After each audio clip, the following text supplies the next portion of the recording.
You're the best shop dog ever, aren't you? This video is going to be like the prelude to a bunch of things that kind of are going to have their own video. You know guys, normally I start the videos and I say, welcome back inside the shop for another video. Where are we? So this is actually kind of sort of attached to the shop. This is included in my rental. And we're gonna go over it in just a second. We got a lot to cover in this video. I'm gonna set you down. We're in the process of, there's just a lot of stuff going on right now in my world, in the shop's world, the business, the channel, the vehicles on the channel, all that kind of stuff. So I'll set you down in a second, organize my thoughts, best I can.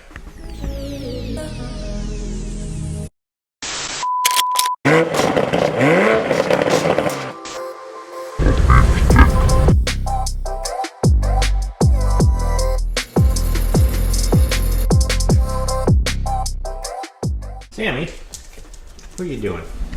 Kind of new to you in here too, isn't it? Just give you guys a little look-see here. So this is the space we're in right now. Got some new lighting up, still gotta route the cords, do stuff like that. We got two going this way as well. Tools to go through right here. We still got, some stuff. Those are Fox body heads. This is a 2U ZFE, so that's a 4.7 V8 out of a Tundra. Not supposed to be upside down. I'm saving that because I want to do something cool with it. So that is going to go on here. Then it's going to go in the storage room of this space, which is there, which is kind of the storage room of the storage room. All right guys, so in this video, like I said, we have a lot going on and I just wanted to sit down and kind of get back up to speed with you guys. A lot of this is going to relate to the channel. It's definitely going to directly relate to the business. We have updates on the channel's vehicles, so that being the Mountaineer, the Mazda B2000 project, Drift Audi TT, we got some news there, and potentially into next drifting season, that kind of thing. I just sat you down, I explained that this is like the storage room, and we're going to get into that in just a minute, but I realized I should probably show you where this is because we're normally in the shop and this is kind of in the shop, so let's go look. It's going to be a little windy out here, so bear with me for just a second. Apologize for the wind noise. I'm sorry, Sammy, you cannot come with. Just wait a second, okay? I'll be right back. I'll be right back. This little... So obviously this right here is the shop. That is where we are right now.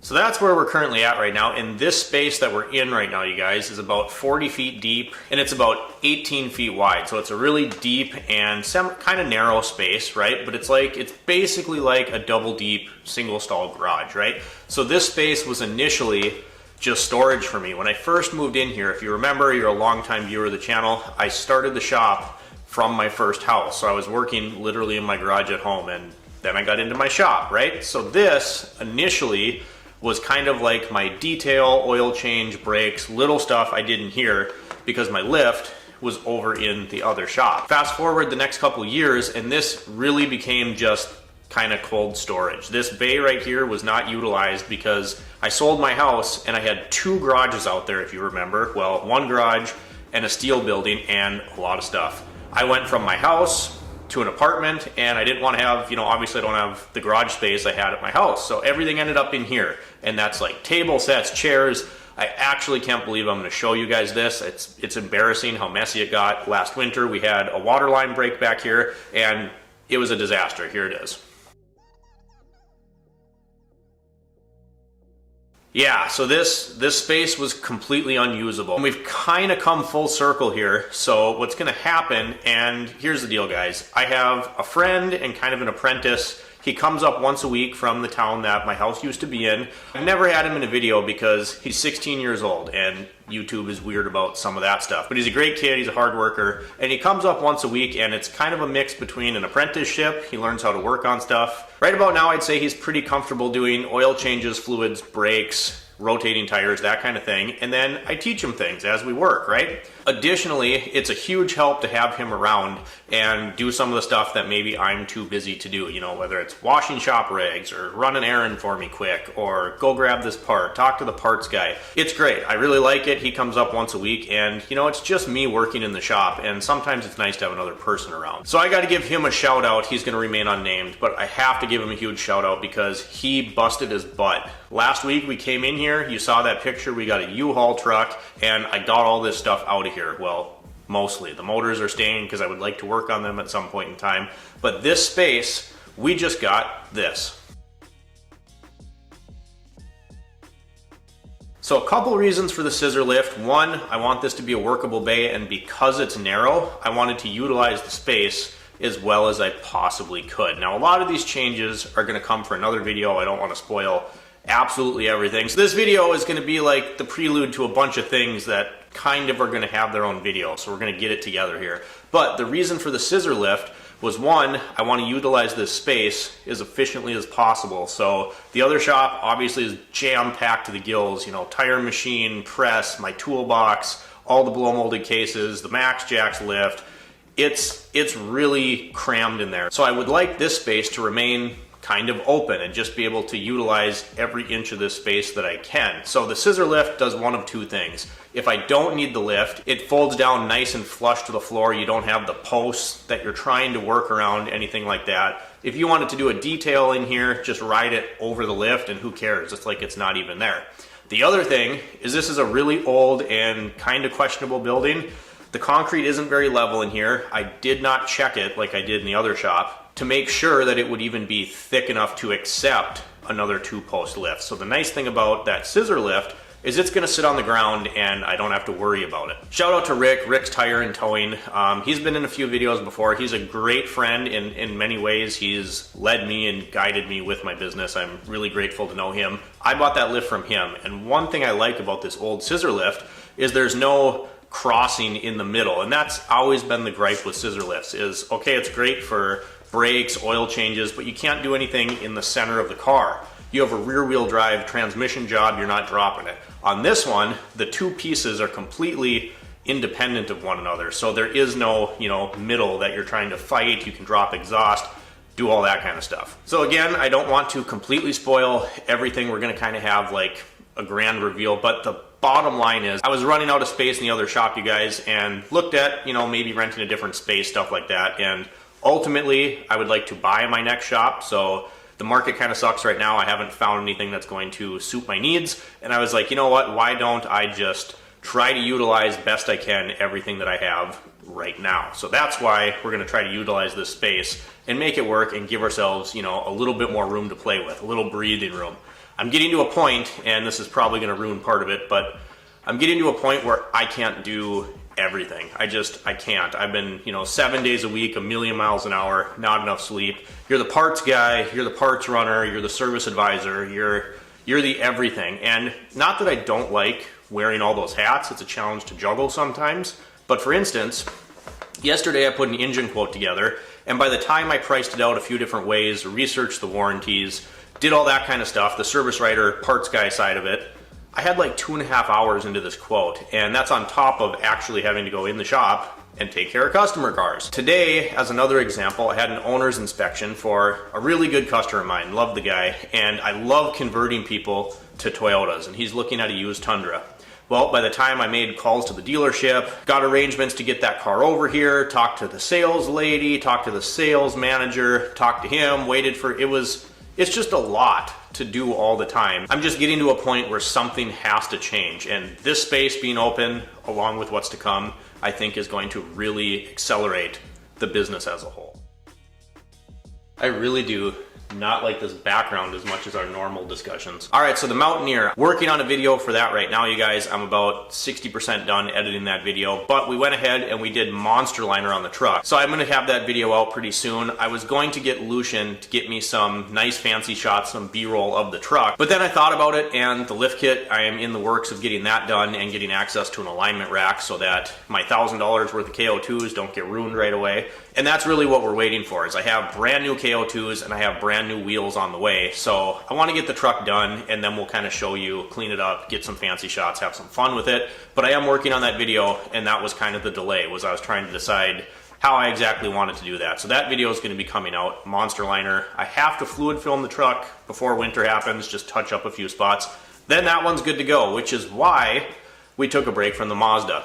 Up here in Minnesota, North Dakota, the Mountaineer gets driven all winter long, and I wanted to make sure that was kosher. We had to fix a few things and then do our monster liner before winter hit, whereas the Mazda, I'm still waiting on a few parts for, and that thing's not going to get driven in the winter, so I put that on hold. We just got the front bumper back powder coated chrome from Woody's Custom Coatings and Repair. That came out really nice. Now that the Mountaineer is nearing completion, our focus can kind of shift back to the V2000, and you know, unfortunately, we didn't get there this year. I wasn't able to take it to any shows, anything like that, but these things take time, and honestly, if I would have had this stall and I would have got my butt moving and realized that it was a waste to have this as just dead space, dead storage at work, I probably could have got farther on the Mazda. One lift over there, it's not very uncommon that a customer car is sitting there, you know, sometimes all weekend waiting for a part to come in. And if it's a part, I can't really get my own stuff in there to work on it. Last thing on here, you guys, and this one, it's a little harder for me to talk about. Unrelated to the shop, it's more of kind of a personal thing, but I like to get a video out once a week, and I feel like I'm behind because I am. And part of that reasoning is, I know a lot of you guys know Sammy. She's been in quite a few videos before. She always comes to work with me. I also have a cat. My cat's name is Chester. I'm gonna put him in here. Chester's 12 years old. I've had him since he was 6 weeks old. Here's a picture of him the first day I got him. So I've had him for 12 years.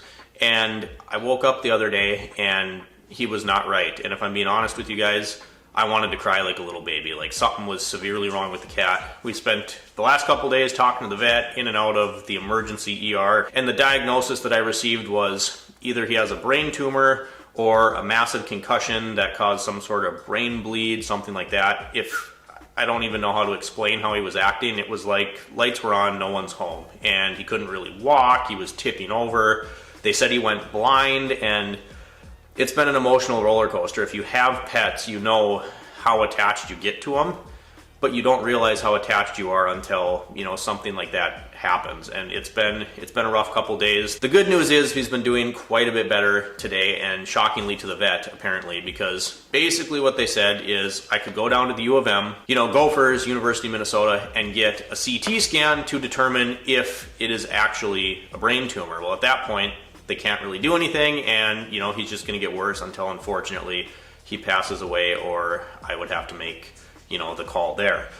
Or the other thing they said we could do, and his blood work came back fine, was that we could try prednisone, and the idea is that any swelling or inflammation or trauma that happened to his head, Sammy likes to roughhouse with Chester. They do that fairly regularly, and that did happen the night before all of this, and that could, you know, potentially make him better. So it was like, okay, either it's going to get better, it's going to get worse, and then you kind of have your answer from there. As it sits, I just went home before I started filming and gave him his dose of prednisone.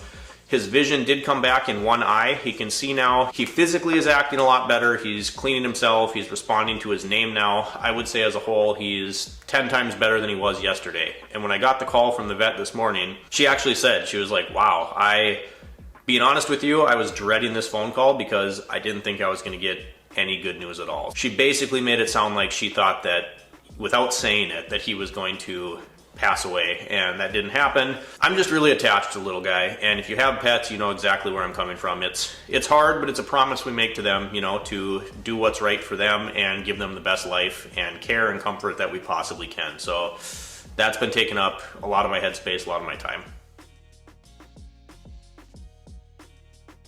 On a more positive but also sort of sad note, I'm gonna hit you with this.